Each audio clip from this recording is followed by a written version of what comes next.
Ku Mukisa Habo Clinic Kisasukula Mbiro Kasana Zone ye wali omusawo ajjanjaba amaaso agalwadde mu ngeri yonna ng'agajjanjabya enkole ya habo ayitibwa Maama Mukisa. Maama Mukisa akujjanjaba amaaso agalwadde mu ngeri yonna ne bw'obanga wagenda mu malwaliro amazungu ne bigaana ajja kubanga agawonya ng'akozesa eddagala lya habo.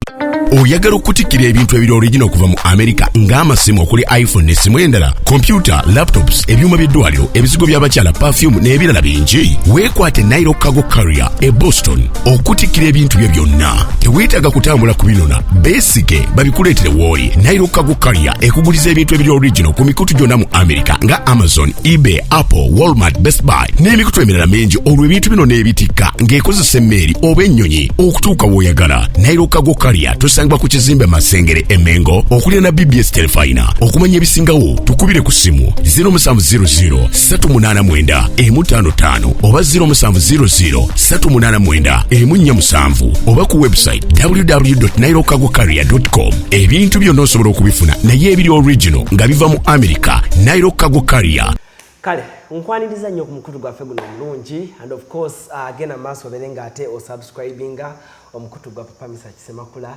ALLANCRUZ agemanya wamma nange olunaku olwaleero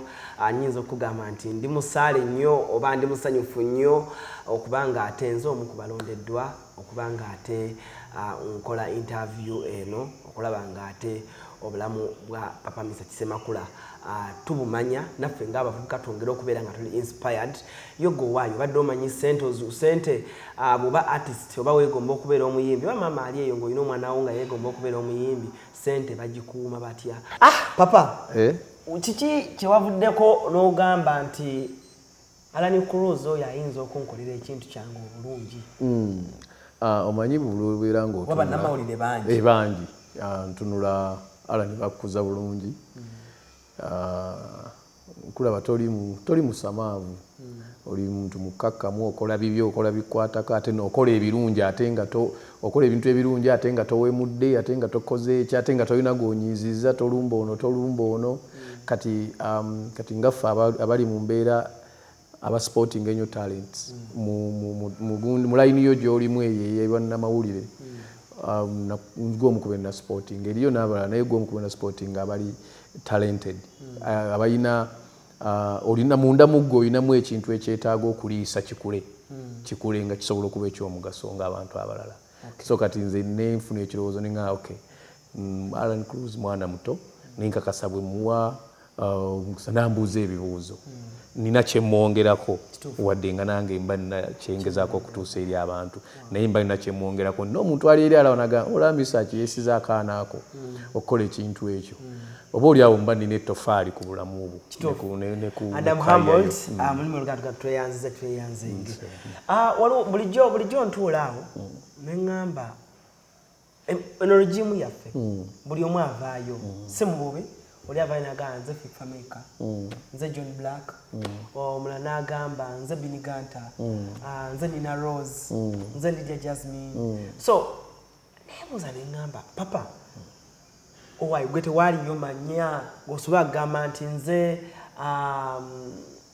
Semix oba nze something that lwaki wakwata nnyo ekintu kyerinnya lyo no let me use my real name? Kati ffe twayingirira omanyi buli generation erina kyejja nakyo. Kati ffe twayingirira okuyimba ng'ate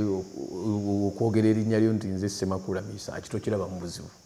tekiri mu buzibu naye ennaku zino abantu bakyalina budde ebintu balaba nga biwanvu wagawandikira Semakula ate nosaako Mesach balaba biwanvu birwisa naye ffe bwe generation yaffe ng'ekyo tetukirinaako buzibu era si blaming muntu kwa buli generation ejja n'ekyayo kyeyagala ekyayo. ALLANCRUZ amanya ko yeginyirirwa Mutalwa Allan naye olumu ogakozesa kirungi naye n'abantu ne bamanya side zombi ne bamanya nti nno wadde ono ye Semax naye ye Semakula Mesach okitegedde. ALLANCRUZ oli n'alema kukoma ku ALLANCRUZ n'agamba nti Mutalwa naliyo n'abanga nakyakikola ki nga nakyakimanyi. So bwetyo bwe twayagalanga ate waliwo n'ekintu kati originio tikanjala nyantu amanyi neddira Lugavi family, I'm proud of it. Okitegedde ndi musajja muganda, I'm proud of it. Era nkubiriza buli omu gyali goli musajja muki musoga njagala obeere proud of kubeera omusoga gwe bwennyini gw'olina okukwata obusoga obuteeke waggulu osange n'omulawo mulugwala naawe omulugwala kwata obulugwala bwe obuteeke waggulu tusingane nkuwanira obuganda ompandira obusoga nzije ebirungi mu kikyo gye ebirungi mu kyange tugende mu maaso. Papa Mesach Semakula omuntu bw'awulira erinnya Papa Mesach Semakula ekifaananyi engeri gy'okisiigiddemu n'engeri gye weesiize mu bantu naddala abazadde balaba bw'oyogera erinnya Mesach Semakula n'omuntu jozi nali nnyumya ne mama wange n'onkubira mama wange n'aŋŋamba Mesach mwennyini yakubidde ne mugamba njagala omulabako mwemwogera mutya nabo so n'abantu abalala b'ensanze bw'oyogera erinnya Mesach Semakula oli abanga abowing awa respect aga that guy odiringa otya naye kirimu ebintu bibiri gye twakuzibwa bwe twakula olaba abamu bagamba muntu ayagala ennyo obwakabaka muntu ayagala ennyo originality ye Mesach Semakula wawo wakutusigira kifaananyi kuva waka family Tata olwo n'akayimba ke wayimba n'ogamba Tata wali baddewo n'olaba mpala embaya kyafuuse omuvubuka maama Tata ali ku lutimba atulaba yeetaaga okumanya omwami ono yakulira mu family kikaaki okutuuka essaawa zino okumidde erinnya lya Mesach Semakula emyaka 18 teririiko yadde sitayini nti tebakulya nkongooli mu buvuyo Mesach yeyombye ne gundi Mesach yalwanye ne gundi Mesach ku mukazi wa gundi Mesach but ebyo byonna bisaminga apa ekintu kimu yakuzibwa atya yaani oyo yamukuza yakulira wa kaalo ki tutandikira awo. Okay, okusookera ddala ekyalo kwenva kiyitibwa buwaate. Omuntu bw'awulira ekintu buwaate abamu balowooza nti kyalo kiri ewala nnyo neewuunya mba ndi eyo entinda nali ngenda kulaba Ismail access kati nga Isma ŋŋamba va ku kigenda ebuwaate kwata ekiddako wano nemugamba lindako buwaate kiri kumpi wano juzi luno nange wenategeera nti buwaate kiri kumpi ali awo mayo ziri kumpi nakyo engeri gy'obiyimbamu oli oluusi obanga agamba ebuwaate kati mutusaasire naffe kikyalo kyaffe era ebyo kikyalo kikyalo kikyalo era yo yewaffe buwaate oluva ekiwaatule odda najjeera oluva enajjeera ng'okkirira wali ebuwaate okitegedde naffe kikyalo kyaffe era we tuziikibwawo waliwo jjajjange Nkanji Mukyebi Nkanji yaziikibwawo 1863 okitegedde kitegeeza tuli baawo badda mayiro eyo yabuwaate yonna yali ya jjajjange Senkole nva mu famire ya Senkole famire eyo nnene nnyo Mukama tumwebaza olw'ekyo famire yange famire ngundiivu bajjajjange bonna okubira ddala ku Nkanji azaala Zakariya Kisiriko Senkole oyo yaziikibwa Nakiramaawo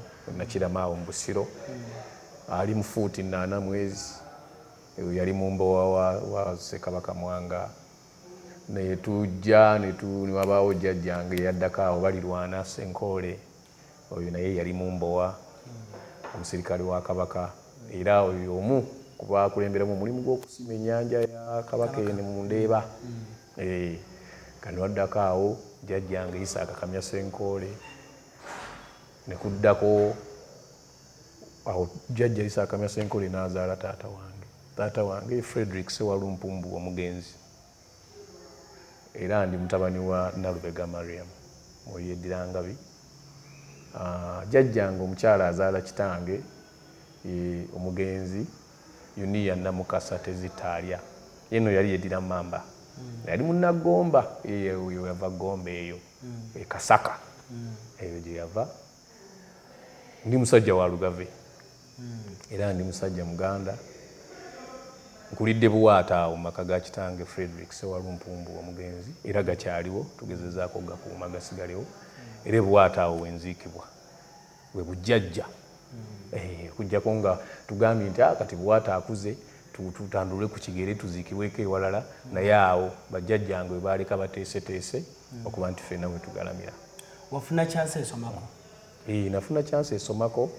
wadde saasobola kulinnyako ku lusozi naye kati embeera nga bwegenda njiraba kati tujja kuttayo obudde ate tugende tukoleki. Papa obudde bukyaliwo? Obudde bubaawo,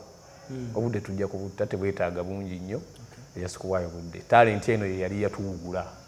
ffenna okusinga. Kyeki ku stopping sa wakoma mu class senior 5 senior 4? Senior 5. Senior 5. Kyeki kuwugula okujjakaawo? Muziki twalemezaamu kaawo. Olwo muzeeyi tulemezaamukko muzeeyi yafa 2-3. Olidde obadde otandise? Muzeeyi yafa 2-3 nga ntandise naye before that nali nze nsoma Kampala Secondary nga ne bannange nabo basoma mu kibuga muno. Mitanda yali Lubiri, Sekamate yali Lubiri, SS Mayinja yali St Peters, Nsambyawo, Geoffrey yali Kololo High. Tujja okuyingira Endongo nga tukyali bwana buto, yali 93 nga tuli bwana buto. Waliwo omuyimbi yaliwo by then kinnuma nti naate abantu tebamumanyi nnyo naye twagezaako kwekuŋŋaanyanga bwe twali tulabe tuyinza mumuleeta tutya bamumanye tumuzuukuse omugenzi oyo Umaru Katumba. Yali mwana muto nga atusinga obukulu naye nga tutwala kuba yali student ng'asoma Kololo High. Yasooka kubeera dansa mu Ebonies, bw'avaamu nga Jimmy Katumba agenze Bulaaya, Umaru Katumba n'atandika okuyimba obuyimba bwe nga awuyimba mu studio n'akola tapes n'azitembeeya. Wala n'abatembeeya abatambuza radio ng'ennyimba ziyimba Umaru Katumba bwe yakola. N'azitunda eza kaseti n'atembeeya bw'atyo bw'asoma bw'akuba ebikondo. Oyagala okutikkira ebintu ebiri original okuva mu America ng'amasimu okuli iPhone n'essimu endala, computer, laptops, ebyuma by'eddwaliro, ebizigo by'abakyala, perfume n'ebirala bingi. Weekwate Naye Cargo Carrier e Boston okutikkira ebintu bye byonna. Teweetaaga kutambula ku binona, beesike babikuleetere w'oli. Naye Cargo Carrier ekuguliza ebintu ebiri original ku mikutu gyonna mu America nga Amazon, eBay, Apple, Walmart, Best Buy n'emikutu emirala mingi. Olwo ebintu bino n'ebitikka ng'ekozesa emmeeri oba ennyonyi okutuuka w'oyagala. Naye Cargo Carrier tusangibwa ku kizimbe Masengere Emengo okulira na BBS Telefina. Okumanya ebisingawo tukubire ku simu 0700 389 155 oba 0700 389 147 oba ku website www.nairocargocarrier.com. Ebintu byonna osobola okubifuna naye ebiri original nga biva mu America. Naye Cargo Carrier yebireeta. Yali mukubi wa bikonde kati ebiseera ebyo nga radio eriwo, Radio Uganda nga nyimba za Umaru Katumba bazikuba nnyo. Bazikuba mama muwesa byake ebyokulwanyisa biki nyimba bwe ziri zaali nnungi. Yatu inspiringa nnyo kati ffenna abaana abatolo abasoma twegomba Umaru Katumba kuba bakubanga nyimba zimagawe omwana muto asoma Kololo High biki kati ffenna abalina talents ndugaawo wow. Tusobola kikola era yoyo mukuba mbutuufu yasinga okuinspiringa abaana abaali basoma mu masomero kuga nti no tusobola okuyimba okitegedde. Kati ne tujja nga tumwegomba kati nze nafunako omukisa before oba yali 92 sister wange gwe nalinzirako ng'abeera Makindi nga ku mizigo kwabeera emmanju ne Umaru Katumba waabeera kitegedde. Kati ngera mmanyi okuyiyayiyeeka nensima nengenda mu nnimiro nennyunja ettooke nensima muwogo nenkola biki nenkola akakutiya k'emmere mbaga ntwalira baaba mmere kumbe nze nzize kulaba kwani Umaru Katumba nga ne waba atambula butambuzaawo kinnyumira nga tammanyi tetwogera okumulaba ngera nningiza mu ddirisa bwenti nagira bwenti. Olulala yali agenda mu kinaabiro okunaaba ng'afulumiza ebbaafu ne mugamba nsaba kukusitulirako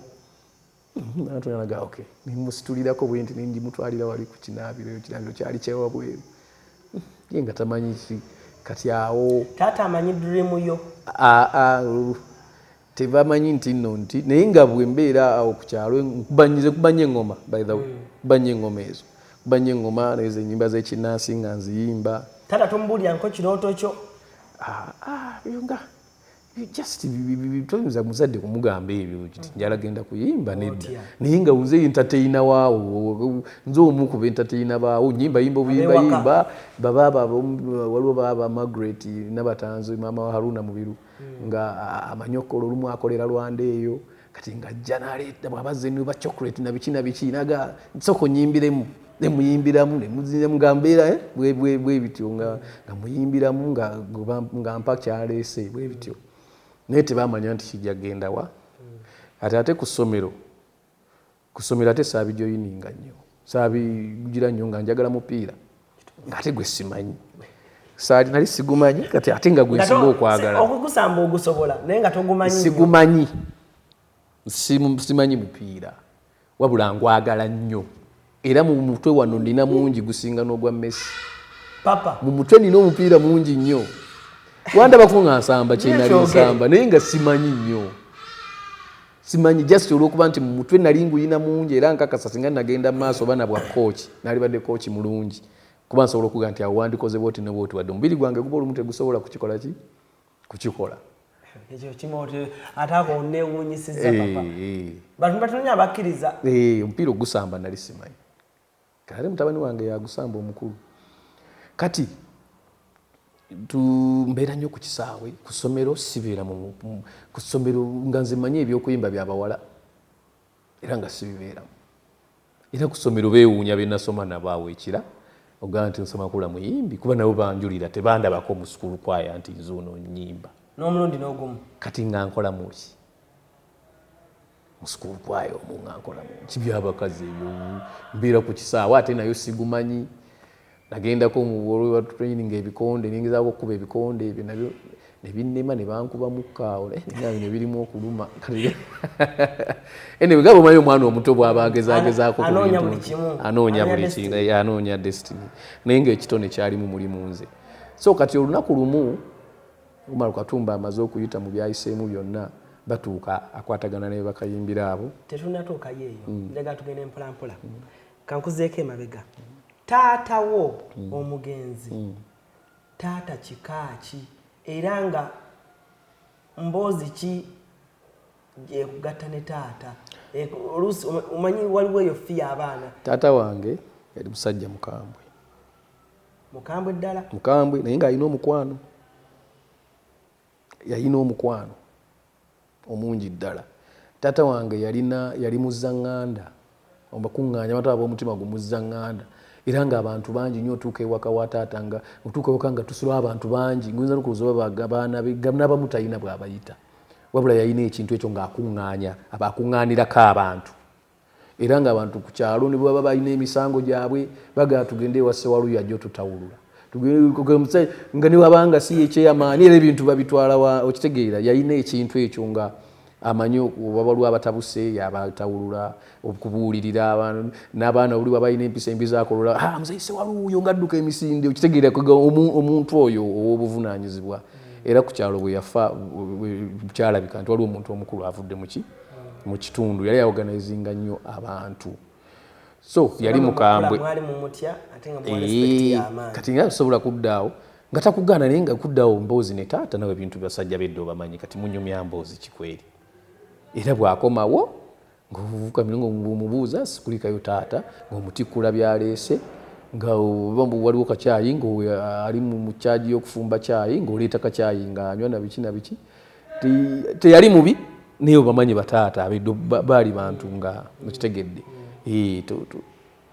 naye ng'alina omukwano nga baba akwagala aba akola ki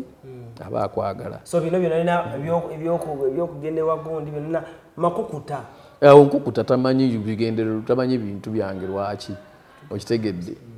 kakati ninanewaabwe either nagendanga wa sister ndabe Umar Katumba oba bwe nabanga ngenze ennyonyi ewa sister ng'olwemmere gyensima ate ngenda wa brother Michael ye taata wa mutabani wange ono Derrick mukulu wange oyo nga naye nga ndeese emmere bo bamanyi ndeese emmere kumbi Ku Mukisa Habo Clinic Kisaasikulambiro Kasaana Zone ye wali omusawo ajjanjaba amaaso agalwadde mu ngeri yonna ng'agajjanjabya enkola eya habo ayitibwa Maama Mukisa. Maama Mukisa akujjanjaba amaaso agalwadde mu ngeri yonna ne bw'obanga wagenda mu malwaliro amazungu ne bigaana ajja kubanga agawonya ng'akozesa eddagala lya habo. Nze mmanyi kyendeese era bonsanyukira ndeese emmere Ngifuna ka chance kulaba ku Umaru ne bwe mulengera bulengezi bwati ayi atambula ng'ayimba ng'atanga agira bwati ekintu ekyo yalirina Umaru yalina eswaga kuba yali muntu wa bikyeyini ebyo nga byabikyeyini bye biki yakuba zi sleeveless bwati ng'alina akanyama ke bulungi kuba yali boxer okitegedde ng'akuza enviiri ayo gwe nasooka okulabirako abasajja abookya abagira enviiri eziri okukola enviiri so olunaku lutuuka balanga ku radio Umaru Katumba atuuse agenda kukola kibiina luli yali solo nga takolanga kibiina kati agenda kukola ekibiina abandi agadde okumwegattako mwewandiise ku Pride Theatre olwo bakayimbira bamaanyi nnyo ku Pride Theatre awo kakati ne tujja ne twewandiisa twali nno bangi tuyinza okuba twali tuwera n'olukumi oba nga tulubulako katono naye twali bangi nnyo olwo mwemanyi tetwemanyi buli omu tamanyi munne tuzze buzzi buli omu azze bibye kujjako abamu abaali basomera awamu kati nga Mitanda ne Sekamatte waliwo abaali beemanyi kati tutuuka abagaba interviews obamanyi Katolu Bwama baali batukozesa interviews mugenzi basudde Kasozi omugenzi bakayimbira dramakiters abo abe mukibi yakube emisipi abe mukibi bani abo nga batukozesa ze interviews ezo kati netukola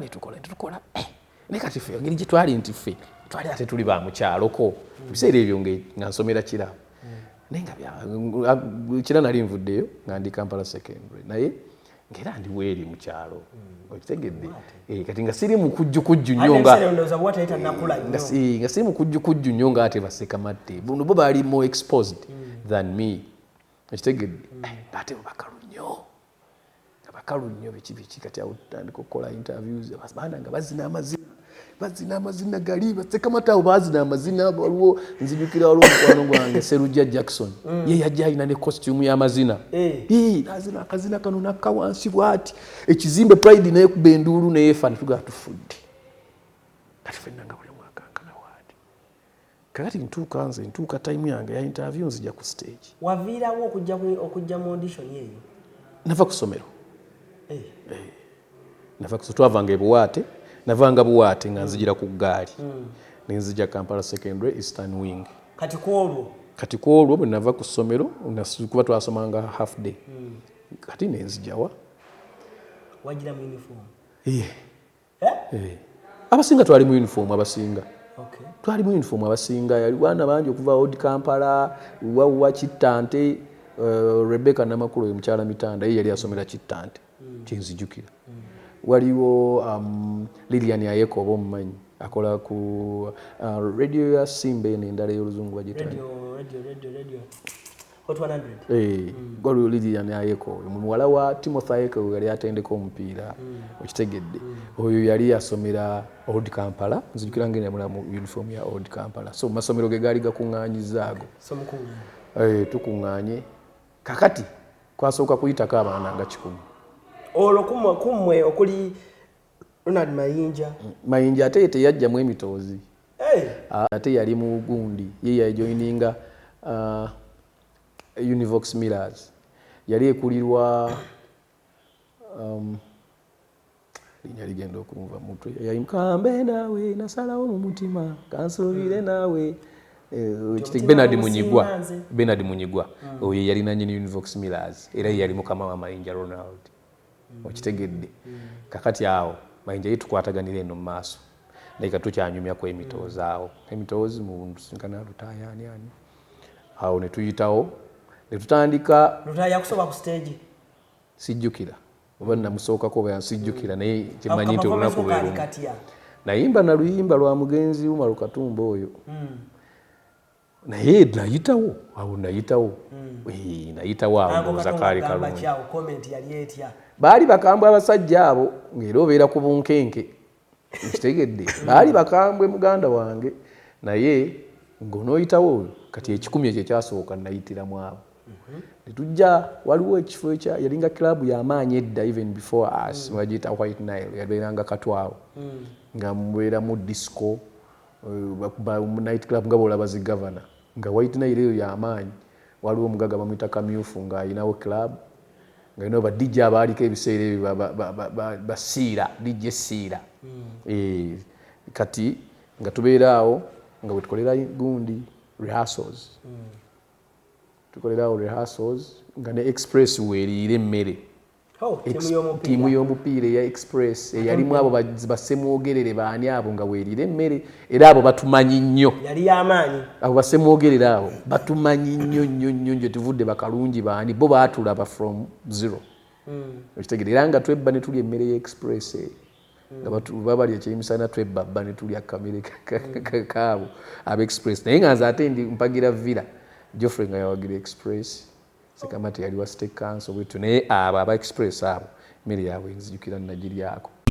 oyagala okutikira ebintu ebiri original okuva mu America ng'amasimu okuli iPhone n'essimu endala computer laptops ebyuma by'eddwaliro ebizigo by'abakyala perfume n'ebirala bingi weekwate Naye Cargo Carrier e Boston okutikira ebintu bye byonna teweetaaga kutambula ku binona beesike babikuleetere w'oli Naye Cargo Carrier ekuguliza ebintu ebiri original ku mikutu gyonna mu America nga Amazon, eBay, Apple, Walmart, Best Buy n'emikutu emirala mingi olwo ebintu bino n'ebitikka ng'ekozesa emmeeri oba ennyonyi okutuuka w'oyagala Naye Cargo Carrier tusangibwa ku kizimbe Masengere Emengo okulira na BBS Telefina okumanya ebisingawo tukubire ku simu 0700 389 155 oba 0700 389 147 oba ku website www.nairocargocarrier.com ebintu byonna osobola okubifuna naye ebiri original nga biva mu America Naye Cargo Carrier yebireeta.